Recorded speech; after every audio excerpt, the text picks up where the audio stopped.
خلیفہ ہارون رشید نے ایک دفعہ اپنے محل میں شراب نوشی کی محفل سجا رکھی تھی۔ وزراء اور امیر بیٹھے تھے کہ بہلول بھی وہاں آ پہنچا۔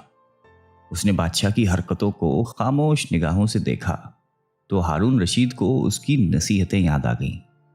نشے کے ترنگ میں اس نے سوچا کہ اس سے پہلے کہ بہلول کوئی ایسی بات کر دے جس سے میرا سر جھک جائے، وہ خود پہل کرے۔ اور اس نے بہلول سے کہا کہ بہلول، میرے ایک سوال کا جواب دو گے؟ بہلول نے کہا جی ہاں حضور۔ ہارون رشید نے سوال کیا کہ بہلول یہ بتاؤ کہ اگر کوئی شخص انگور کھا رہا ہو تو کیا وہ حرام ہے؟ بہلول نے جواب دیا کہ بالکل نہیں۔ ہارون نے کہا کہ اگر وہ انگور کھا کر پانی پی لے تو؟ بہلول نے جواب دیا کہ جناب کوئی حرج نہیں ہے۔ ہارون نے آگے کہا کہ اب یہی شخص انگور کھا کے اور پانی پی کر اس کے بعد دھوپ میں بیٹھ جائے تو پھر؟ بہلول نے جواب دیا کہ محترم کوئی مذائقہ نہیں ہے، جتنی دیر چاہے بیٹھے۔ پھر آگے فرمایا کہ تو پھر بہلول تم خود ہی بتاؤ کہ یہی انگور اور پانی کچھ عرصہ دھوپ میں رکھ دیے جائیں تو حرام کیوں ہو جاتے ہیں؟ ہارون رشید نے بڑے فخر کے ساتھ اپنا فلسفہ بیان کیا۔ اب بہلول نے ہارون سے کہا کہ اگر اجازت ہو تو میں چند سوالات آپ سے کروں؟ ہارون نے کہا کہ جی اجازت ہے۔ بہلول نے سوال کیا کہ علی جاں یہ بتائیے کہ اگر کسی آدمی کے سر پہ تھوڑی سی مٹی ڈال دی جائے تو کیا اس کو کوئی نقصان پہنچے گا؟ خلیفہ ہارون رشید نے فوراً جواب دیا کہ نہیں۔ اس کے بعد اگر اس کے سر پہ تھوڑا سا پانی ڈال دیں تو کیا اس شخص کو کوئی تکلیف ہوگی؟ ہارون بولا کہ نہیں، بالکل نہیں ہوگی۔ پھر بہلول بولا کہ اگر اس مٹی اور پانی کو ملا کر ایک اینٹ بنائی جائے اور اس شخص کے سر پہ ماری جائے تو کیا نقصان ہوگا؟ تم بھی عجیب باتیں کرتے ہو بہلول۔ ہارون ہنسا اور کہا کہ اس کا تو سر ہی پھٹ جائے گا۔